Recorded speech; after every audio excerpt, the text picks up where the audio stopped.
So speaking of that social side of that transition, many of you are probably familiar with the Tuckman's stages of group development, and that's that forming, storming, norming, and performing. So when we think about, again, people working together that maybe are not used to working together or having the social skills for that, they're going to go through some predictable stages as teams. And so let me just talk through this to give you a sense on how this flows. That when they come together, they're a new group of people, and they are forming, so they don't know each other many times. They haven't worked with each other in the past, and so they don't have that level of trust that's developed, and so they're forming together. They're getting to know each other.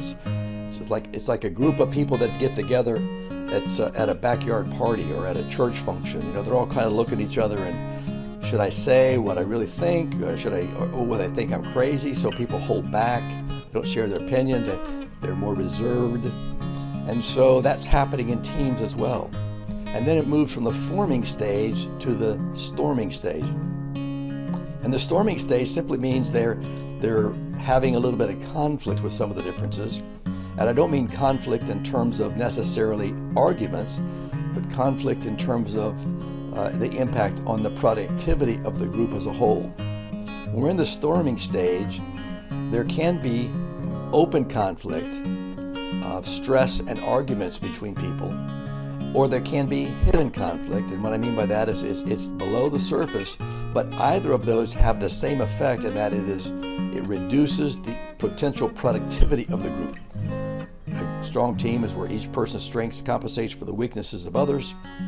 And if we are not all aligned, all thinking the same thing, working the same way, working together towards common goals, if everybody is independently working on what they think the common goal is, for example, then there'll be some storming.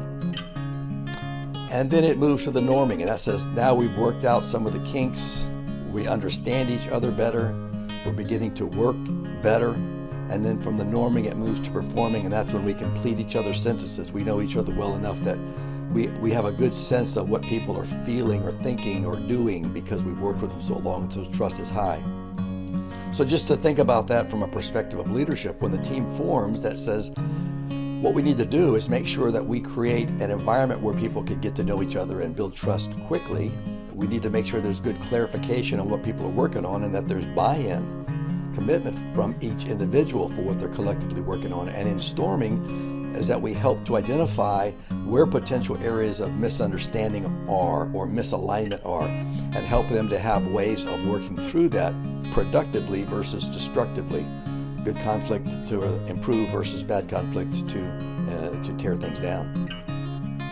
When we're in the norming, what we're doing there is reinforcing some of those positive behaviors, realigning when we see behaviors that are less productive, and then in performing, we're in a support role there.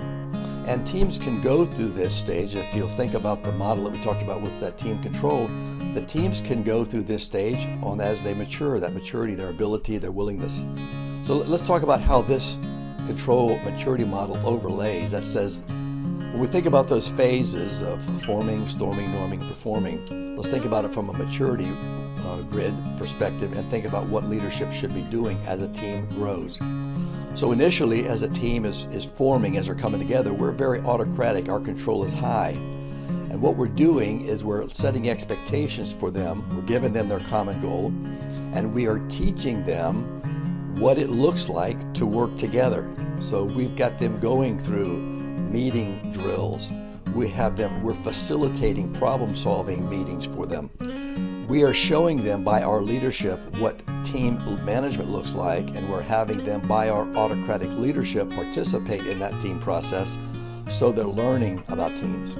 So we're really strongly facilitating a process, and as the team matures, we move to a more consultative approach, which means that we consult with them. We're still in the position of leading, of driving and directing, but we're beginning to engage the team and letting the team to make some decisions and to advise us on some decisions or directions we would take. And what we really want to see from the team there is that the team now is beginning to work well together. So now they're taking that effective working and they're focusing it on the business. So they have a good understanding of what their business goals are. And they're beginning to take ownership with our guidance for controlling their business. And as the team moves to another level of maturity, Now we are beginning to be referral, which means that we are now referring or giving them or empowering them to make more of their decisions. And at this point, what we're doing is we're helping the team to take on empowerment roles. We're releasing power to them so that they can begin to manage their own process. So obviously, from the autocratic to the consultative to the referral, what we're looking at there is a tremendous growth in the social maturity. And so a lot of our focus, they've already got a lot of technical maturity, otherwise they wouldn't be asked to be part of a team. We wouldn't put them on there if they couldn't contribute. So we're really focusing on developing their social maturity, working well together, and showing respect. So at this level of the higher maturity, we are referring to them, we are empowering them, we're giving them more control until eventually we're at the higher point where we're more self-directed and the group is sustaining themselves. And so our ability to lead is much less in terms of control and more oversight, and we're beginning to help to develop other leaders within the group. And so as we think about then, that maturity model is what flows from in terms of developing a team. And like we talked about earlier, just because we've got low to high maturity and we've got a line that says we begin to drop, it's not a static line, it's a dynamic line. And so things can change. Processes, equipment, expectations, individuals, materials, anything that can change the maturity is going to cause us to change the control that we have. But we're always going to keep a mind for saying, how low can we go in our control without having catastrophic failure for the purposes of learning?